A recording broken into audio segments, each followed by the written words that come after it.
آج افسوس اسی بات کا، آج کی میلاد میں یہ کہنا چاہوں گا، بڑے افسوس کے ساتھ میں کہتا ہوں، اس رسول پاک کا سب سے بڑا انقلاب علم کا انقلاب تھا، لیکن 14 صدیوں کے بعد سب سے زیادہ جاہل اسی رسول کی امت نظر آ رہی ہے، سب سے زیادہ بے پڑھی لکھی یہی قوم نظر آتی ہے، ان پڑھوں میں ہمارا شمار، نہ لکھنے والوں میں ہمارا شمار، اکثر تھمب امپریشن والے بہت ہمارے درمیان۔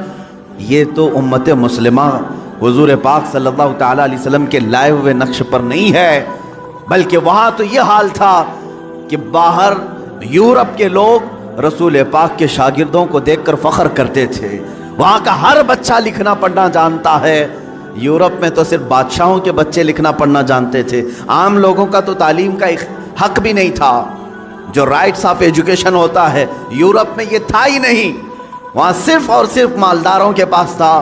رسول پاک صلی اللہ علیہ وسلم نے ہر گھر کو تعلیم حاصل کرنے کا حق دیا، بلکہ یوں فرمایا طلب العلم فریضۃ علی کل مسلم و مسلمہ، ہر مسلمان مرد اور عورت پر علم کا حاصل کرنا فرض ہے، فرض قرار دیا۔ تم اپنی زندگی کیسے گزارو گے، اللہ رب العزت کی رضا کیسے حاصل کرو گے، کتنی چیزیں تمہارے لیے حلال ہیں، کتنی چیزیں تمہارے لیے حرام ہیں، یہ سیکھنا تمہارے اوپر فرض ہے۔ آج حیرت کی بات ہے، ہم میں سے اگر 1000 ہوں تو شاید ایک ان کے بیچ میں عالم ہوگا، یا اس سے بھی کم نسبت ہوگی جو مسائل جانتا ہو، لوگوں کو مسائل بتا سکے، ورنہ عوام الناس کا حال تو یہ ہے، انہیں حرام کی طرف بھی بلائیں تب بھی عمل کر لے، حلال کی طرف بلائیں تب بھی عمل کر لے۔ حاطب اللیل اس کو کہا گیا ہے، رات میں لکڑیاں جمع کرنے والے کی مثال جاہل کی ہے، جاہل آدمی رات کو لکڑیاں جمع کرنے والے کی طرح ہے۔ حدیث پاک میں ملتا ہے، کیوں؟ رات میں ٹوکرا لے کر جو لکڑیاں جمع کرتا ہے اسے دکھتا تو کچھ نہیں، لکڑیاں بھی رکھتا ہے، کنکر بھی، پتھر بھی، جو ہاتھ میں آئے، گوبر بھی، سب ڈال لے گا اپنے ٹوکرے میں، اسے پتہ ہی نہیں ہے کیا جمع کر رہا ہے۔ جاہل کی مثال ایسی ہے، حلال بھی کرے گا، حرام بھی کرے گا، واجب بھی کرے گا، مکروہ بھی کرے گا، سب کچھ کر جائے گا، اسے پتہ ہی نہیں ہے۔ جہالت اسلام کے لیے سب سے بڑا داغ ہے، اس لیے آپ دیکھتے ہیں کبھی حضور صلی اللہ تعالیٰ علیہ وسلم کے زمانے کے بعد کے زمانے کو دور اسلام کہتے ہیں، اور اس سے پہلے والے زمانے کو دور جہالت کہتے ہیں۔ اسلام کا اپوزٹ ہے دور جہالت، ہونا تو یہ چاہیے کہ اسلام سے پہلے کفر ہو، اسلام کا اپوزٹ تو کفر ہے، لیکن یہاں اتنا اپوز کیا گیا ہے جہالت کو کہ اسلام کا اگر سب سے بڑا اپوزٹ کچھ ہے تو جہالت ہے، نہ جاننا، علم کا نہ ہونا، یہ اسلام کا بالکل اپوزٹ ہے۔ اس اپوزٹ کو تم اپنے سینوں میں پال کر رکھے ہو۔ آج بچوں کو تعلیم سے دور رکھنا، اپنے گھروں کو علمی ماحول سے دور رکھنا، یہی تو ایک وجہ ہے کہ جو ہمارے معاشرے میں آتا ہے اپنا رنگ جمانے کی کوشش کرتا ہے، اور جم بھی جاتا ہے، وجہ صرف اور صرف یہ جہالت۔ اگر تم شریعت مصطفیٰ صلی اللہ تعالیٰ علیہ وسلم کے علم سے بہرہ مند ہو، آج کون سی چیز ایسی ہے جو تمہیں علم حاصل کرنے سے روکتی؟ کون سی چیز ہے؟ اگر تم شکایت کرتے ہو مدرسے نہیں ہیں، اگر تم شکایت کرتے ہو علماء نہیں ہیں، اگر تم شکایت کرتے ہو استاد نہیں ہیں، تم سب کے ہاتھوں میں آج موبائل انٹرنیٹ کے ساتھ آیا ہوا ہے، اس میں ساری کی ساری کتابیں اسلامی موجود ہیں، قرآن کی ساری تفاسیر، حدیث کی ساری کتابیں، اور اگر تم کہو کہ عربی نہ سمجھ میں آئے، ٹرانسلیٹڈ چیزیں موجود ہیں۔ خود میرے عزیزو، ہمارے پاس جو لائبریری ہے، ایک چھوٹا سا ایپ ہوگا، 32,000 کتابیں ایک موبائل میں لے کے ہم چلتے ہیں، جب ضرورت ہو کتاب کھولی، پڑھ لیا۔ زمانہ اتنا عروج پر آ چکا، یاد رکھنا کل قیامت کے دن اس زمانے کا کوئی آدمی اللہ کے پاس بہانہ نہیں کر سکے گا، عذر نہیں پیش کر سکے گا، اے اللہ میں ایسے ماحول میں تھا کہ کوئی استاد ہی نہیں ملا، اے رب میں ایسے ماحول میں تھا کہ کوئی عالم ہی نہیں آیا۔ تم تو عذر نہیں کر سکو گے، کم سے کم یہ بات یاد رکھو، پکڑ ہوگی، کیونکہ رب تبارک و تعالیٰ یہ فرمائے گا میں نے تو اپنا رسول بھیجا تھا اس لیے کہ علم عام ہو، تم نے تو علم کے سارے دروازے بند کر لیے، سارے دروازے بند کر لیے۔ عزیزان گرامی وقار، اس ریولوشن کی میں بات کر رہا ہوں جو علمی انقلاب تھا، روحانی انقلاب تھا۔ اب ایک بات اور، جب لائٹ آ جاتی ہے تو بہت ساری چیزیں دکھنے لگتی ہیں، لائٹ بند ہو تو پتہ نہیں چلتا کہ دیوار پہ کیا ہے، زمین پہ کیا ہے، چھت پہ کیا ہے، لائٹ روشن کرو، ہر جگہ نظر آنے لگی۔ اسی طرح کہا گیا العلم نور، علم روشنی ہے، جس انسان کے اندر آ جائے تو پھر اسے سب خرابیاں سامنے نظر آتی ہیں۔ حرام کیا ہے، کفر کیا ہے، شرک کیا ہے، غلاظت کیا ہے، علم کی روشنی میں وہ بندہ دیکھ سکتا ہے، اور جاہل اندھیرے میں ہاتھ پیر چلاتا رہتا ہے۔ کتنی خرافات ہمارے معاشرے میں آئی ہے صرف جہالت کی وجہ سے۔ دیکھا دیکھی ہم نے بہت ساری چیزوں کو ایکسپٹ کر لیا ہے، اس کے پیچھے چل رہے ہیں، تقلید جس کو اندھی تقلید کہتے ہیں۔ ہم کسی کے بھی پیچھے چل پڑتے ہیں، اس کی وجہ کیا ہے؟ جہالت۔ اللہ کے نبی صلی اللہ تعالیٰ علیہ وسلم اسی چیز کو ختم کرنے کے لیے تشریف لائے تھے۔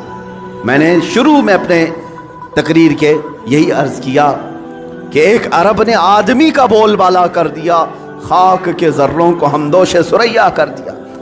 ظاہر سی بات ہے، بتوں کی پوجا کرنے والوں کو بتوں سے آزادی دلا کر ایک خدا کی طرف لانا معمولی بات نہیں، لیکن رسول پاک نے یہ کام علم کے ذریعے فرمایا۔ علم کے ذریعے، جب بندے کے پاس علم ہو تو آپ اس سے ڈیبیٹ کر سکتے ہیں۔ جاہلوں سے کیا مناظرہ ہوگا؟ جاہلوں سے کیا ڈیبیٹ ہو سکتا ہے؟ وہ اپنی ہی ہانکتا رہے گا۔ لیکن جس کے پاس علم آ جائے وہ دلیلوں کو سمجھتا بھی ہے اور دلیلوں کو ایکسپٹ بھی کرتا ہے۔ حضور پاک صلی اللہ تعالیٰ علیہ وسلم نے سب سے پہلے قرآن کے علم کو عام کیا۔ جب وہاں مکہ والے اور مدینے والے اس علم کو دیکھ رہے تھے جو رسول پاک کی زبان سے نکل رہا تھا، تب انہوں نے رسول پاک کی دلیلوں کو بھی ایکسپٹ کیا ہے۔ میرے عزیزو، اتنی آسانی سے سب اسلام میں نہیں آئے۔ بعض وہ صحابہ ہیں جو آمنا صدقنا کہہ کر آ گئے، لیکن اکثر تو ایسے ہیں جنہوں نے جانچا، پرکھا، امتحانات لیے کہ حقیقت میں ہے بھی کہ نہیں۔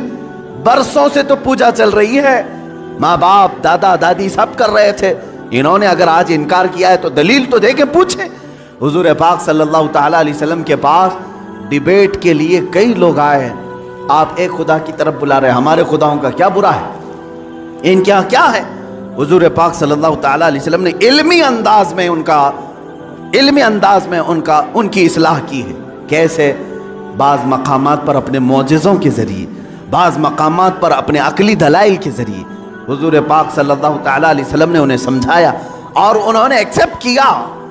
آج اسی بات کی ضرورت ہے، جب تم علم سے کورے ہو تو دوسرے کو کیا اسلام دے سکو گے؟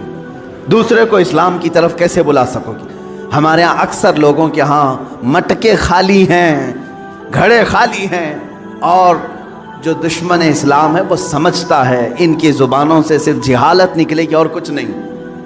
علمی طریقے سے رد ہو تو آج بھی دلائل کے سامنے دنیا مجبور نظر آئے گی، مجبور ہوگی۔ عزیزان گرامی وقار، میں رسول پاک صلی اللہ تعالیٰ علیہ وسلم کے اس ریولیشن کو چاہتا ہوں کہ آپ روح کا انقلاب لے آؤ، روح کی تبدیلی لے آؤ۔ چہرے بدل لینے سے کچھ نہیں ہوتا۔ بعض لوگ داڑیاں تو رکھ لیے لیکن ان کے روح کی گندگی جا نہ سکی۔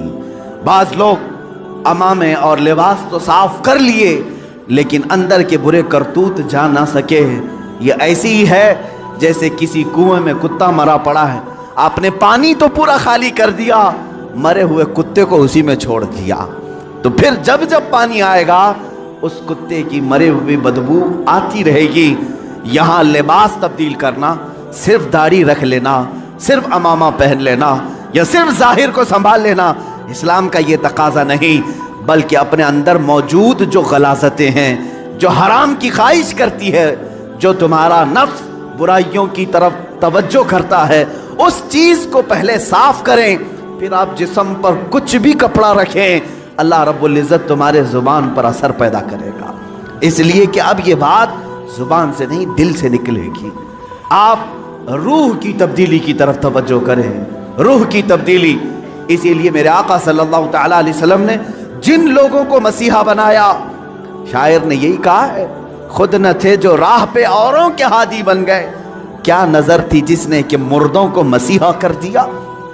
میرے آقا صلی اللہ تعالیٰ علیہ وسلم نے ان کو مسیحا بنایا۔ بعض صحابہ ایسے ہیں، ایک سفر پر ہیں، کہتے ہیں ایک آدمی پیٹ کے درد سے تڑپ رہا تھا۔ صحابہ کو یہ خبر نہیں تھی کہ کیا کیا جائے۔ ایک صحابی آگے بڑھے، انہوں نے کچھ پڑھا، اس پر پھونک دیا، اس کو پیٹ کا درد چلا گیا، ختم ہی ہو گیا۔ صحیح ہو گیا۔ سارے صحابہ نے پوچھا کہ تو کیا حکیم ہے، تو کیا معالج ہے، طبیب ہے، کیا کیا تو نے؟ اس صحابی نے کہا مجھے کچھ سمجھ میں نہیں آ رہا تھا، یہ بڑی تکلیف میں تھا، جس کے ہاں یہ لوگ مہمان تھے، میں نے سورہ فاتحہ کی تلاوت کی اور اس پر پھونک دیا، اس کا پیٹ صحیح ہو گیا۔ لیکن صحابہ ہر چیز کو اس طرح سے نہیں لے لیتے تھے۔ سارے صحابہ ان کے اوپر جرح کرنے لگے، یہ کام کیا تجھے رسول اللہ نے کرنے کا حکم دیا تھا یا خود سے کیا؟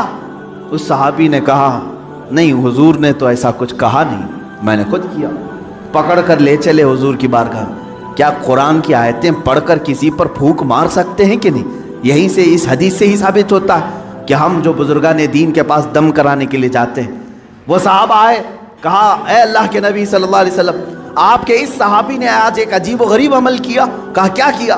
ایک شخص کا پیٹ شدت سے درد کر رہا تھا، انہوں نے سورہ فاتحہ پڑھ کر کے اس پر دم کر دیا۔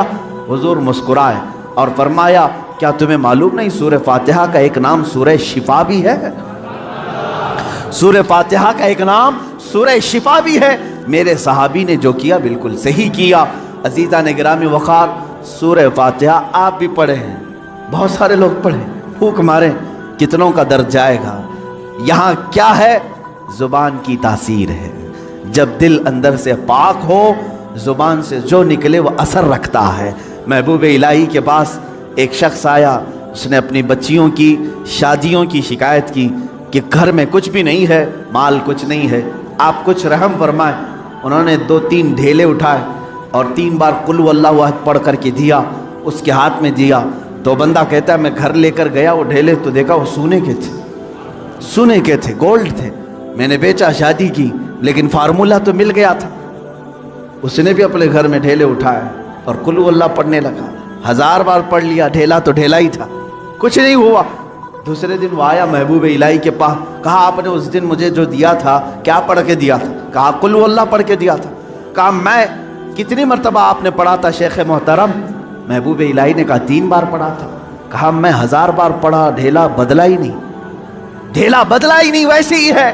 محبوب الہی نے فرمایا جا پہلے اپنی روح بدل لے، ہر چیز بدل جائے، اپنا دل بدل لے، اللہ تیری زبان سے ہر چیز کو بدل دے گا۔ آپ کی تاثیر جو ختم ہوگی تو روح کے بدلنے سے، آپ نے اپنی روح کو اور اپنے قلب کو غلاظتوں میں اگر رکھا ہے تو زبان کی تاثیر ختم ہو جاتی۔ حضرت سیدنا سلیمان جزولی رحمۃ اللہ تعالی جو دلائل الخیرات شریف کے مصنف، وہ کہتے ہیں درودوں کا مجموعہ انہوں نے لکھا ہے، کتاب لکھی ہے۔ ہم سفر پر تھے، عصر کی نماز کا وقت تھا، ٹائم ختم ہو رہا تھا، کنواں قریب میں تھا، وضو کرنے کے لیے، پانی نکالنے کے لیے کوئی چیز نہیں تھی، ہم پریشان تھے ساتھی لوگ۔ ایک چھوٹی سی 10 سال کی بچی آئی، اس سے کہا بیٹا تمہارا گھر قریب ہے تو بکیٹ کچھ لے آؤ، ڈول لے آؤ، پانی نکال کر ہم وضو کرنا چاہتے ہیں۔ اس لڑکی نے کہا پانی چاہیے آپ کو۔ وہ گئی اس کنویں کے پاس کھڑی ہو کر اپنا تھوک ڈال دی، تھوک دیا اس میں، اور پانی جوش مار کر اوپر آیا۔ ان لوگوں نے وضو کیا۔ سلیمان جزولی فرماتے ہیں میں نے بچی کو روک لیا، بیٹا رک جا، ہم نماز پڑھیں گے، بعد میں تجھ سے بات کریں گے۔ نماز کے بعد انہوں نے کہا اللہ کا واسطہ دیتا ہوں، کون سا وظیفہ کرتی ہو، کون سا عمل کرتی ہو، تمہارے تھوک سے کنویں کا پانی اوپر تک کیسے آیا؟ وہ بچی کیا کہتی ہے کوئی وظیفہ نہیں، میرے باپ نیک ہیں، انہوں نے صرف اتنی تربیت کی ہے کہ بیٹا جھوٹ کبھی نہیں بولنا، حرام کبھی نہیں کھانا، جھوٹ کبھی نہ بولنا، حرام کبھی نہ کھانا، ان 2 چیزوں پر ہمارا عمل ہے۔ اللہ رب العزت نے زبان میں اثر رکھا ہے۔ عزیزان گرامی، یہ کرامات کی دنیا ہے، لیکن میں آپ سے یہ کہوں گا کرامات بعض اولیاء کو دی گئی ہیں، ہر ایک کے لیے نہیں، لیکن تمہارے لیے سب سے بڑی کرامت یہ ہے کہ کنویں کا پانی باہر آ جائے، سمندر کا پانی ہٹ جائے، یہ کرامات الگ ہیں۔ میں کہتا ہوں ایک مومن کے لیے سب سے بڑی کرامت یہ ہے تم ادھر سے زبان سے ایک کلمہ بولو، سامنے والے کا دل بدل جائے، اس کے دل میں انقلاب آ جائے، یہ تمہاری کرامت ہے، یہ تمہاری کرامت۔ لیکن کب ہوگا؟ جب تم خود اپنے آپ کو بدلنے کی سوچو۔ خدا نے آج تک اس قوم کی حالت نہیں بدلی، نہ ہو فکر جس قوم کو خود اپنی حالت بدلنے کا، نہ ہو فکر جس کو خود اپنی حالت بدلنے کا۔ عزیز